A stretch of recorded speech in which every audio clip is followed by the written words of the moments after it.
All right, if you've been stuffing yourself today like we have here at KVUE, there's a chance you may be suffering from some heartburn tonight. It's something that about 20% of people in the country deal with. That's according to the National Institutes of Health. KVUE's Bryce Newberry found out there are a few things that can help. One scoop at a time.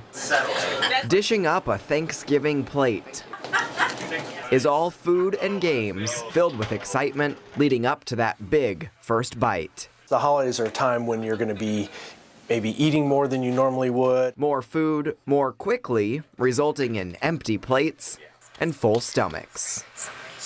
But for some people, heartburn. That's that chest pain feeling right behind your chest. Dr. Tripp Buckley is the director of UT Health Austin's Heartburn and Esophageal Disorders Center. The pain he's talking about comes from eating too much. Try to reduce the amount that you're eating. So when we overeat, we distend our stomach, and that's going to naturally lead to reflux into the esophagus. Wait, eat less? That's out of the question for most of us. So here's something else to try. Try to spread out your eating over several hours. The other is to avoid fatty foods and heavy foods. Dr. Buckley says to try not to lie down for at least 3 hours after finishing your meal. There are certain foods to avoid too. Alcohol, nicotine, and caffeine, yes, that includes chocolate, are no help for heartburn. But if it's too late and you're already suffering, what you want to do, or what I recommend as a first go-to medication, would be Tums and Rolaids.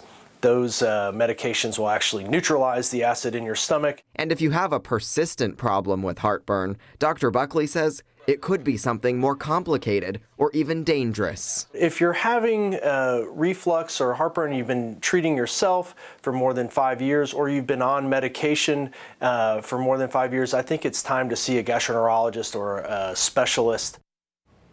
After today's meals, you're probably dealing with a lot of leftovers.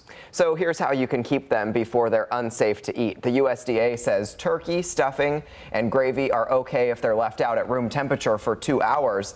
And if you refrigerate them, they stay good for 3 to 4 days. Well, if you freeze them, they're still okay to eat, though, for up to 6 months. That's a long time to have them, but I'm thankful to our coworkers, Laura and Shelby, today, because they're the ones who packed up our Thanksgiving, I guess, catering and put in the fridge. So I think we have something to eat for maybe the next few days. They saved it. They did. And they got some walking in, too, to avoid any of that heartburn. Exactly. You know, I have to admit, though, I don't know if I've suffered from heartburn, but you were saying it's something that maybe happens more to older people? Possibly, but it also could just be because you're not overeating. That is true. They did say to eat every now and then, not to eat the whole day. All right, thanks so much.